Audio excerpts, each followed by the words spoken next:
우리의 뇌는 시간과 장소를 불문하고 끊임없이 온갖 혼란스러운 생각들을 만들어냅니다. 머릿속이 영원히 조용할 수 없을 것 같은 느낌이죠. 과거의 일들, 다시 떠올리기 힘든 감정들, 건강에 대한 걱정, 죽음에 대한 두려움, 돈과 빚에 대한 불안감이 끝없는 연극처럼 마음속에서 반복됩니다. 이 현상은 정상일까요? 우리가 이런저런 잡생각을 멈출 수 있을까요? 오늘 영상에서는 정신적 소모에서 벗어나 자신의 마음을 다스리는 방법을 공유하고자 합니다. 머릿속에서 생겨나는 감정과 생각들을 올바르게 바라보는 법을 알려드리겠습니다. 그리고 그것은 불안, 우울, 과도한 생각과 싸우는데 가장 강력한 무기가 될 것입니다. 이 영상을 끝까지 인내심을 갖고 시청하시면 분명 무언가를 얻게 될 것입니다. 정신적 소모가 심한 사람은 보통 4가지 나쁜 습관을 가지고 있습니다. 당신에게도 해당하는지 확인해 보세요. 첫째, 어떤 일을 반복해서 회상하기를 좋아합니다. 아주 오래전에 일어난 일임에도 불구하고 과거의 말 한마디 행동 하나에 계속 얽매여 있습니다. 둘째, 다른 사람의 시선을 지나치게 의식하며 남들이 자신을 어떻게 생각할지 항상 걱정합니다. 셋째, 다른 사람을 바꾸고 싶어 합니다. 그들을 위한 것이라는 생각으로 주변 사람들의 행동을 고치려고 애씁니다. 이는 소용없을 뿐만 아니라 자신을 실망과 고통에 빠뜨립니다. 넷째, 항상 부정적인 면을 생각하며 아직 시작도 하지 않은 일에 대해 머릿속으로 온갖 실패의 이유를 그려냅니다. 인간의 가장 큰 적은 바로 자기 자신입니다. 모든 고통, 모든 불안은 스스로 자초한 것입니다. 그것에서 벗어나고 싶다면 유일한 방법은 자신의 마음가짐을 바꾸는 것입니다.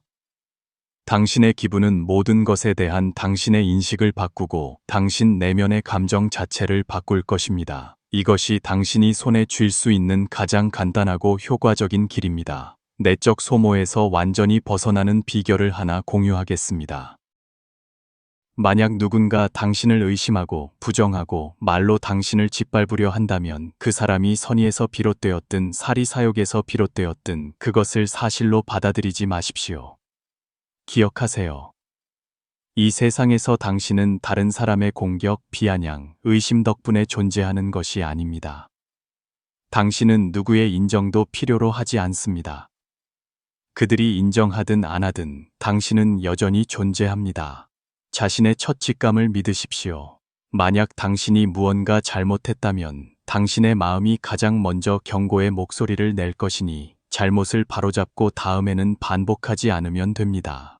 자기 자신과 화해하는 것, 그것을 일러 과거를 탓하지 않는다고 합니다. 한 사람을 성장시키는 것은 언제나 격려와 사랑입니다. 의심, 부정, 압박은 결코 한 사람을 성장시키지 못하고 무너뜨릴 뿐입니다. 만약 당신이 정말로 잘못했다면 다른 사람의 말이 아니라 당신 자신의 마음이 당신에게 알려줄 것입니다.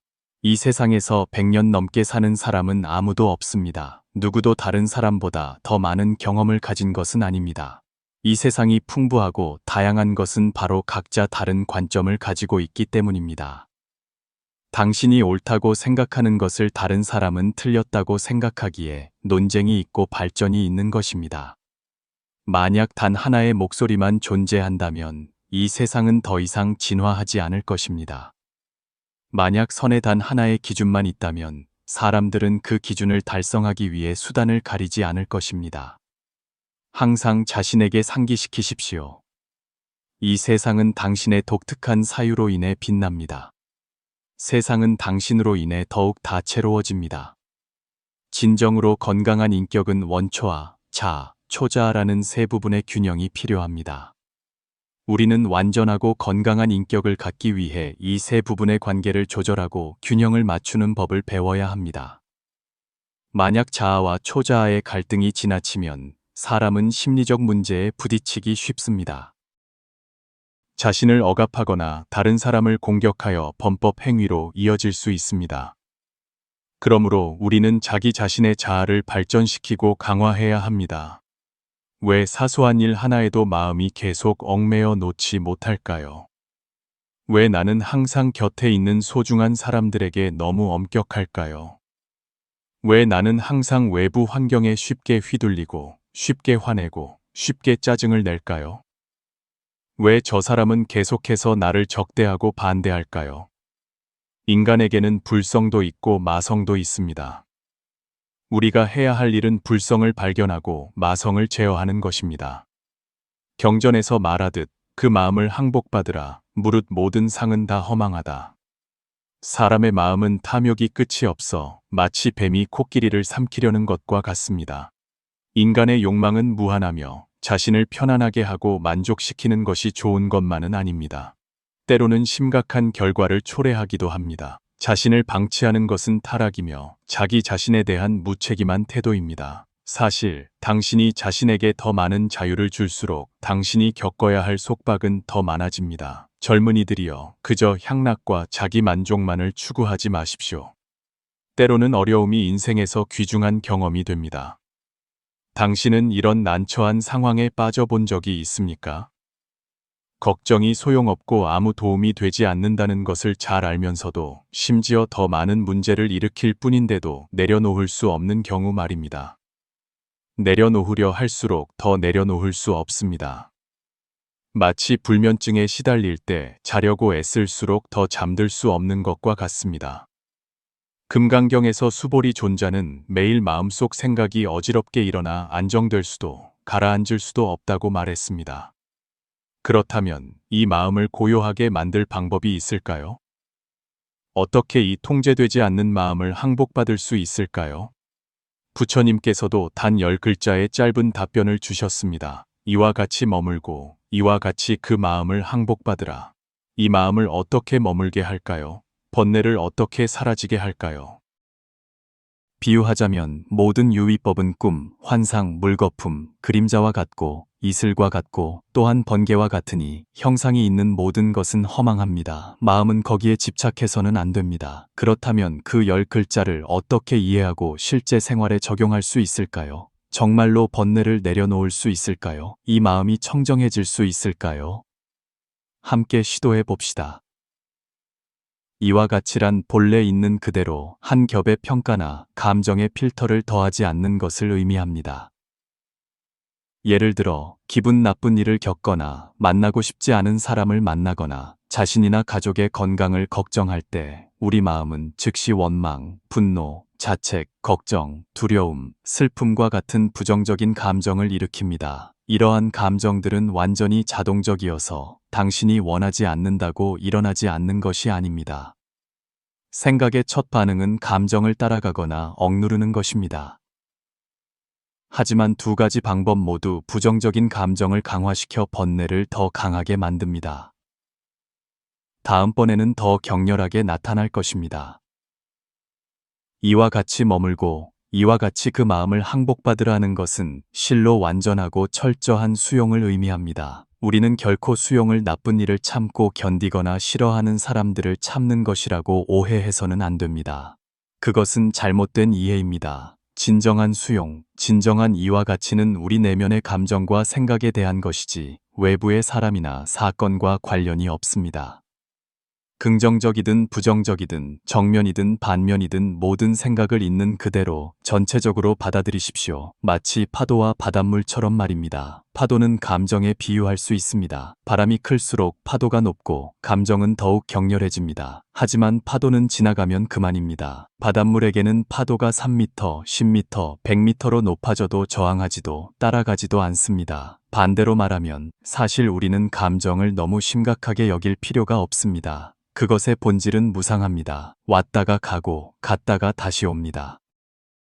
생각해 보세요. 하늘의 구름과 같습니다. 하늘이 어떤 구름을 쫓아가던가요? 어떤 구름이 지나가는 것을 막던가요? 그렇다면 일상생활로 돌아와 사람과 사건을 마주할 때 우리는 모든 것을 바닷물처럼 하늘이 파도와 구름을 보듯 번뇌를 바라볼 수 있을까요? 대답은 가능하다입니다. 왜냐하면 바닷물과 하늘이야말로 우리의 가장 깊은 본질이기 때문입니다. 모든 것은 마음이 만듭니다. 그렇다면 보리심이란 무엇일까요? 우리의 마음은 안에도 밖에도 중간에도 있지 않습니다. 마음이 일어나기만 하면 즉시 무언가에 집착하게 됩니다. 보리심은 일종의 지혜입니다. 지혜는 나도 없고 남도 없으며 중생도 없고 수명도 없습니다. 생각이 모두 보리심이라면 매 순간 마음을 항복받을 수 있습니다. 보리심을 바란 사람은 모든 망상을 끊어야 합니다. 중생이 마음을 바라여 보리를 이루는 것은 말처럼 쉬운 일이 아닙니다. 무량겁 이래로 우리는 마음 내키는 대로 사는 데 익숙해져 있습니다. 수행하지 않으면 우리는 영원히 외부 환경에 지배당할 것입니다. 바로 그 때문에 희로애락이 있고 만남과 헤어짐의 기쁨과 슬픔이 있으며 감정이 풍부해지는 것입니다. 마음은 밝은 달과 같아 상에 물들지 않고 망상을 일으키지 않습니다. 바로 그 때문에 한 생각의 부처가 되고 한 생각의 마가 된다는 말이 있는 것입니다. 달마대사는 일찍이 본심을 깨닫지 못하면 법을 배워도 소용없다고 말했습니다. 금강경에서는 열애가 늘 말하기를 모든 비구는 내가 설한 법이 뗏목의 비유와 같음을 알라 법도 버려야 하거늘 하물며 법 아닌 것이랴 라고 했습니다. 속세는 모두 환영입니다. 수행의 길에서 우리는 보리심을 떠날 수 없습니다. 보리심을 얻는 과정은 5단계로 나눌 수 있습니다. 첫째는 발심보리입니다. 둘째는 복심보리입니다. 셋째는 명심보리입니다. 넷째는 출도보리입니다. 다섯째는 무상보리입니다. 그렇다면 우리의 마음은 어디에 있을까요? 금강경 제17품 구경무화분에서 이렇게 말합니다. 그때 수보리가 부처님께 여쭈었습니다. 세존이시여, 선남자 선여인이 안욕 따라 삼약 삼보리심을 내었으면 그 마음을 어떻게 머물게 하고 어떻게 항복받아야 합니까? 부처님께서 수보리에게 말씀하셨습니다. 선남자 선여인이 안욕 따라 삼약 삼보리심을 내었으면 마땅히 이와 같은 마음을 내어야 한다. 내가 모든 중생을 멸도하리라. 모든 중생을 멸도하였으나 실로 멸도된 중생이 한 명도 없음을 보리라. 세상에서 우리는 수많은 잡념과 망상을 가지고 있습니다. 이것들은 모두 집착하는 마음에서 생겨납니다. 그렇다면 그 망상들을 어떻게 다스려야 할까요? 바로 멸도해야 합니다. 망상이 생겨나자마자 곧바로 소멸시키는 것입니다. 그래서 열애가 내가 모든 중생을 멸도하리라고 말한 것입니다. 망상이 아직 생기지 않았을 때는 멸할 필요가 없습니다. 그때는 멸도할 중생이 없기 때문입니다. 망상이 막 일어났을 때 그것이 탐욕인지 분노인지 어리석음인지 아직 완전히 드러나기 전에 당신이 그것을 멸도할 수 있다면 그것이 바로 생기자마자 제도하는 것. 눈 깜짝할 사이에 적을 무찌르는 것입니다. 옛사람들은 망념이 일어나는 것을 두려워하지 말고 깨달음이 늦는 것을 두려워하라고 했습니다. 잡념이 일어날 때 즉시 알아차리고 즉시 없애야 합니다. 수행의 길에서는 좋은 습관을 길러야 합니다. 조용히 마음을 관찰하여 마음이 무엇에 집착하고 있는지 보고 그것을 통해 마음을 다스려야 합니다. 근원을 찾은 후 증상에 맞춰 치료하면 오래되면 습관이 형성되어 제때에 바로잡을 수 있습니다. 이렇게 하면 점차 망상이 줄어들고 마음이 더 맑아질 것입니다. 어떻게 자신의 욕망을 관리하여 행복감을 높일 수 있을까요? 무명에서 정기 생기고 정에는 욕이라는 이름이 있습니다. 이 질문을 던졌다는 것 자체가 질문자가 관찰력과 자각 능력을 가지고 있음을 보여줍니다. 많은 질문들은 현명한 사람이 보기만 해도 바로 알기 때문에 아무도 대답하고 싶어 하지 않습니다. 질문 자체가 병의 표현이기 때문입니다. 예를 들어 진지하게 돈이 만능이라고 말하는 사람들은 이유는 단 하나, 그들의 머릿속은 돈으로 가득 차 있고 돈 외에는 아무것도 보이지 않기 때문입니다. 그렇다면 그들과 돈 얘기를 하지 않으면 그들이 슬퍼할까요? 자신이 욕망에 지배당하고 있다는 것을 모르면서도 항상 얻고 싶어 하는 것, 그것이 바로 욕망입니다. 그렇다면 욕망이란 무엇일까요? 한 글자로 정입니다. 정이 있으면 욕이 있고 욕이 있는 것은 정이 있기 때문입니다. 만약 욕망을 없애고 싶다면 정도 없애야 합니다. 루신의 글에 나오는 마비라는 두 글자는 감정이 억눌렸을 때의 표현입니다. 그것은 극심한 고통의 결과로 그로부터 세상의 모든 것과 자신을 격리시키는 것입니다. 오늘날 재정적 자유라는 개념이 있지만 그것은 가짜이지 진정한 자유가 아닙니다. 왜냐하면 당신은 본래 자유로웠고 틀이 당신을 얽맬 수 없기 때문입니다. 하지만 만약 당신이 이미 얽매여 있으면서 틀 안에서의 자유를 꿈꾼다면 그것은 망상입니다. 선종에 한 가지 공안이 있습니다. 육궁 대부가 남전 보원 선색에 물었습니다. 옛날에 어떤 사람이 병 속에 거위를 길렀습니다. 거위가 자라서 나올 수 없게 되었는데 병을 깨뜨릴 수도 없고 거위를 죽일 수도 없습니다. 청컨대 어떻게 거위를 꺼낼 수 있겠습니까? 남전이 큰 소리로 외쳤습니다. 육궁이 대답했습니다. 예. 남전이 이어서 말했습니다. 나왔다. 육궁은 즉시 깨달음을 얻었습니다. 이해하기는 어렵지만 도리는 이와 같습니다. 이른바 재정적 자유라는 것이 바로 병과 거위의 예입니다. 질문 자체가 바로 병입니다. 거위를 꺼낼 방법을 생각하는 모든 이들이 바로 병 속의 거위입니다. 남전이 한 소리 외쳐 그 사람을 깨닫게 한 것은 생각의 흐름이 끊어졌기 때문입니다. 그것이 해탈입니다. 오늘날 사람들을 돌아보면 해탈하기도 전에 수많은 명칭을 만들어내어 고상하다고 생각하고 다른 사람을 얽맨다고 생각하지만 알고 보면 스스로를 얽매고 있습니다. 그것이 바로 물질적 욕망의 세장입니다. 하지만 더 알아차리기 어려운 세장이 있으니 바로 사상과 관념의 세장입니다. 책은담에 이렇게 쓰여 있습니다. 마음은 밝은 구슬과 같아서 만약 물질적 욕망에 가려지면 밝은 구슬이 진흙과 모래에 섞인 것과 같다. 깨끗이 씻으면 빛이 자연히 드러난다. 하지만 만약 밝은 구슬이 경직된 이성에 얽매이면 씻어내기 어렵다. 도를 배우는 사람은 마음이 더러워지는 것을 두려워하지 않고 이성의 병이 치료하기 어려운 것을 두려워합니다. 스승이 없는 것을 두려워하지 않고 이치에 대한 집착을 깨기 어려운 것을 두려워합니다. 자신이 좋은 마음을 가졌다고 생각하지만 다른 사람을 불편하게 만든다면 문제는 자기 자신에게 있습니다. 왜냐하면 모든 일은 자신의 이른바 좋은 마음에서 비롯되기 때문입니다. 만약 다른 사람이 부정적으로 반응하면 자신은 상처받았다고 느낍니다. 그것은 억울한 것이 아니라 가장 큰 장애물인 아집입니다. 자신은 왜 다른 사람이 화를 내는지 모르면서 다른 사람이 화를 내면 그 화가 부당하다고 느낍니다. 바로 그 자아가 그렇게 생각하는 것입니다. 그 좋은 마음은 남을 위한 것이 아니라 바로 자기 자신을 위한 것입니다. 나의 좋은 마음이 바로 나이며 마음 속에는 다른 사람을 위한 자리가 없습니다. 내가 바로 병이고 나의 모든 생각과 좋은 마음이 바로 병 속의 거위입니다.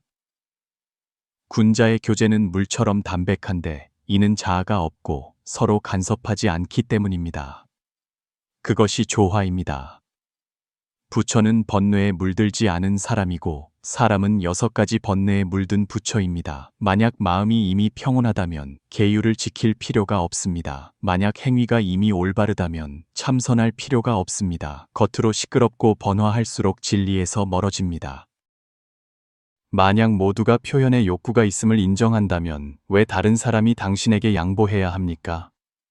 당신의 표현 욕구가 다른 사람에게 영향을 미칩니까? 왜 당신은 오직 당신만이 표현해야 한다고 생각합니까? 만약 당신이 왜 원하는지 모르고 단지 남들이 가졌으니까 나도 가져야 마음의 균형을 느낀다고 생각한다면 그것은 욕입니다. 하지만 만약 그 물건이 내게 적합하고 무엇을 위해 필요한지 안다면 그것은 정입니다. 정과 욕은 서로 전환될 수 있습니다. 정이 진실하면 욕은 가벼워지고 욕이 사라지면 정은 깊어집니다. 욕망을 관리하는 것은 감옥의 욕망을 관리하는 것과 같습니다. 노자는 말했습니다. 사람의 돈은 부족한 것을 덜어내어 남는 것을 보충하는 것이다. 또 말했습니다. 덜고 또 덜어 무의에 이르면 무의이면서 하지 못할 일이 없다. 욕망을 줄이는 것은 강요가 아닙니다. 학습을 다른 사람보다 뛰어나기 위한 도구로 여기는 사람은 누구나 그 출발점이 바로 열등감입니다. 그들이 어떻게 낭만적인 결말을 기대할 수 있겠습니까? 마음을 다스리고 싶다면 먼저 몸을 다스려야 합니다. 마음을 다스리고 싶다면 사상의 경지를 높여 마음을 더 높은 차원에 두어야 합니다. 불교에서는 그것을 발원이라고 부릅니다. 마치 인생에 목표가 있으면 길을 잃기 쉽지 않은 것처럼 원력을 가진 사람은 방황하지 않습니다. 만약 당신이 발원할 수 없다면 영원히 범인에 머무를 뿐입니다. 만약 당신이 공자를 기준으로 삼고 관세음보살을 기준으로 삼고 성현을 기준으로 삼아 마음을 높은 곳에 둔다면 당신은 수많은 번뇌를 극복하고 세상 사람들과 비교할 필요가 없을 것입니다. 다음 단계는 그 원을 어떻게 실현할 것인가입니다. 바로 널리 선연을 맺는 것입니다. 많은 좋은 인연을 맺어야만 정보, 인맥, 자원을 얻을 수 있습니다. 외부의 힘과 내부의 힘이 합쳐져 내외가 하나가 되면 당신은 점점 더 목표에 가까워질 것입니다. 만약 선연을 맺지 않으면 당신의 영혼은 막히게 될 것입니다. 그것이 바로 너비입니다. 빛나는 서원을 세웠다면 당신은 행동해야 합니다. 원력을 실현하는 길 위에서 끊임없이 높이 오르고 계속해서 자신을 돌파해야 합니다. 그것이 바로 길입니다. 원력은 방향이고 선연을 맺는 것은 너비이며 행동과 노력은 길이입니다. 한 사람이 자신의 몸과 말과 뜻을 다스릴 수 있을 때에야 비로소 다른 사람과 협력할 자격이 생기고 조건을 논하고 요구를 제시할 수 있습니다. 무엇에 의지하여 다스릴까요? 항상 경계하고 깨어있는 상태에 의지하는 것입니다. 사실 정치를 하든 첩보 활동을 하든 어떤 단계에 이르면 자신을 잊어야 합니다. 예를 들어 신념을 위해 상급자가 내린 임무를 위해 생사까지 잊는 것입니다. 한 사람이 자신을 잊으면서도 경계심을 유지할 수 있을 때 그것이 바로 몸과 마음을 다스리는 것입니다. 그런 사람은 이루지 못할 일이 없습니다. 경제든 수행이든 모두 자신을 억압하기 위한 것이 아닙니다. 올바른 발언과 내관은 억압을 의미하지 않습니다. 내면에서 말하자면 우리 마음은 여러 세력과 패턴에 휩쓸려 가는 홍수와 같아서 저항할 수 없을 것처럼 보입니다. 결정적인 순간에 원력을 사용하여 그것을 전환하고 뚫어주어야 합니다. 막으면 안 되고 전환해야 합니다. 탐욕과 욕망이 나쁜 것만은 아닙니다. 만약 나는 깨닫고 싶다, 나는 해탈하고 싶다, 나는 도를 원하고 안정을 원한다는 탐심을 확대할 수 있다면 그것이 바로 도력입니다. 무한한 상태로 들어가 작은 자아를 벗어나는 것, 그것이 바로 더 큰 탐심의 출발점입니다. 우리가 이와 같은 고상한 야망을 가질 때 원래의 좁고 이기적인 탐심을 전환하는 것이 훨씬 쉬워집니다. 만약 당신의 탐욕과 욕망이 극한에 달해 그로 인해 삶의 의미를 찾는 길에 들어섰다면 바로 그 야망과 욕망 또한 당신을 성취시키는 동력이 됩니다. 욕망이 일어날 때 그것을 억누르는 대신 가장 큰 탐욕을 사용하여 자신의 작은 탐욕을 전환하십시오. 만약 계속해서 과거를 그리워하며 예전처럼 맛있는 것을 먹고 좋은 술을 마시고 즐겁게 놀지 못해 손해본다고 느끼면서 수행이 탐욕을 불편하게 만들어 끊임없이 옛 생활을 회상한다면 그것이 바로 억압입니다. 모든 일에서 탐심과 독념을 일으키는 것이 매우 중요합니다. 핵심은 매 순간의 생각 속에서 자신을 바로 보는 것에 있습니다. 깨달은 사람은 자신의 마음을 항복받을 수 있으며 맹목적으로 자신을 억압하지 않는 사람입니다. 깨닫지 못했을 때 사람들은 무엇을 해야 하고 무엇을 하지 말아야 할지 모릅니다. 하지만 깨달았을 때 그들은 매 순간이 선택임을 압니다. 왜냐하면 깨달음의 방향은 깊이의 차원에서 인식을 높이는 것이지 유한한 공간에서 에너지를 맴돌며 소모하는 것이 아니기 때문입니다. 인생을 게임이나 놀이공원으로 볼 때 그것은 무명의 상태에 있는 것이며 어디로 가야 할지 모르고 그저 욕망을 따라 달릴 뿐입니다. 그 욕망은 바닥 없는 골짜기와 같아서 영원히 채울 수 없습니다. 그 길 위에서 당신은 결코 종점에 도달할 수 없습니다. 오히려 그것은 점점 더 넓어질 뿐입니다. 깨달은 사람은 인생이 시험장임을 압니다. 그것은 억압이 아니라 그것을 항복받아야 하는 것입니다. 인생의 문제 하나를 항복받을 때마다 그들은 기쁨을 느낍니다. 마치 시험에서 어려운 문제를 푼 수험생처럼 말입니다. 그러나 인생이라는 시험장은 다릅니다. 그 위에서 당신은 각 문제를 보게 될 것이고 당신은 해결 방법을 선택할 권리가 있습니다. 그것이 바로 자신의 마음을 항복받는 과정이며 결코 자신을 억압하는 것이 아닙니다. 일단 마음에 의해 통제되면 사람 안의 불심은 가려져 드러나기 어렵습니다. 마음 속에 번뇌가 있기 때문에 마가 기회를 틈타 침입하여 주도권을 차지할 수 있습니다. 만약 내면이 청정하고 비어 있다면 마도 숨을 곳이 없어집니다. 마를 항복받으려면 먼저 자기 자신을 항복받아야 합니다. 만약 내면의 탐욕, 분노, 어리석음이 더 이상 없다면 내면의 간첩에게 배신당하지 않을 것입니다. 번뇌야말로 가장 무서운 적이며 옛사람들이 말했듯 집안 도둑은 막기 어렵습니다. 마음의 말을 물리쳤을 때 유혹이나 위협에 직면하더라도 우리는 깨어있음을 유지하고 불성의 승리를 거둘 수 있습니다. 오직 마음의 말을 극복해야만 내면의 불성이 드러납니다. 당신이 불성을 깨달을 때 그때가 바로 당신이 부처가 되는 순간입니다. 동시에 자기 안의 마음의 말을 명확히 인식할 때 당신은 또한 모든 중생이 부처가 될 잠재력을 가지고 있음을 보게 될 것입니다. 모든 사람은 불성을 가지고 있습니다. 얼마나 많은 어려움과 실패를 겪더라도 그 불성은 결코 사라지거나 줄어들지 않았습니다. 마음의 말을 항복받는 것은 관문을 통과하는 것과 같습니다. 한 번 이기면 하나의 관문을 통과하는 것입니다. 최종 목표는 바로 그 겹겹이 쌓인 관문들 뒤에 있습니다. 말을 항복받는 것은 수행 과정에서 중요한 부분입니다. 석가모니 부처님뿐만 아니라 우리 각자도 수많은 시련을 극복하고 마왕을 물리쳐야만 수행의 길을 계속 나아가고 올바른 수행과 성장의 길을 찾을 수 있습니다. 인생이 항상 순탄한 것만은 아닙니다.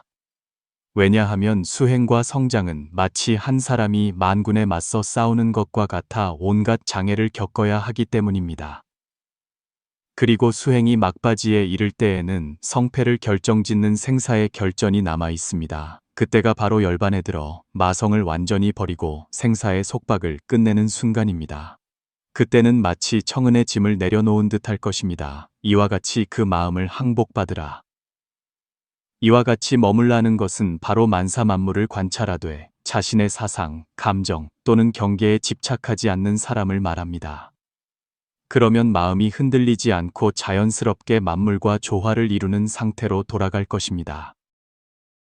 누구나 본심을 깨닫고 지혜를 여는 방법을 얻기를 바랍니다. 그렇다면 제가 당신에게 말하겠습니다. 자신의 사상에 집착하지 말고 어떤 경계에도 머물지 않으며 마음을 이와 같이 유지하십시오. 그것이 바로 지혜를 열고 만법과 조화를 이루는 방법이며 또한 성불하고 도를 이루는 가장 직접적인 길입니다. 어떻게 내면의 갈등에서 벗어나 자기 자신을 항복받을 수 있을까요? 만약 당신이 인연이 있는 분이고 여기까지 읽으셨다면 감사드립니다. 오늘 이 내용이 당신에게 유익했다면 좋아요를 눌러 화답해 주시고 나는 내면에 나와 화해했습니다 라는 댓글을 남겨주세요. 당신이 행복하고 원만하며 풍요롭고 빛나는 길로 나아가기를 기원합니다. 아직 채널을 구독하지 않으셨다면 오른쪽의 구독 버튼을 눌러 우리와 더 깊이 연결해 주세요. 기쁜 마음으로 선한 지식을 나누면 그 공덕은 무량합니다.